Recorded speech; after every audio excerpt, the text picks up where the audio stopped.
Столчето резервирано за министерот за образование Арбар Адеми остана празно на почетокот од свеченоста за дипломирањето на првата генерација на Универзитетот Мајка Тереза во Скопје.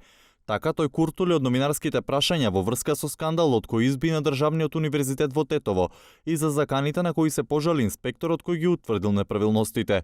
Вице-премиерот и негов сопартијац од редовите на ДУИ Бујар Османи е категоричен, станува збор за шпекулации.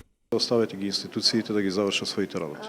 Ова беше кусиот одговор на Османи по обвинувањата на опозицијата дека ДУИ го тероризира Државниот просветен инспекторат.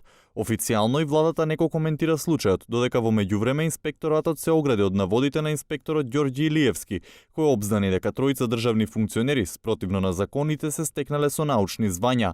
Сепак документацијата беше доволна за антикорупционерите да оформат предмет. Државниот инспекторат се огради, односно се дистанцира. Без оглед, независно од тоа, ние имаме надлежност и ќе постапиме по предметот. Министерот Адеми претходно во изјава се огради од случајот префрлувајќи ја топката кај универзитетот.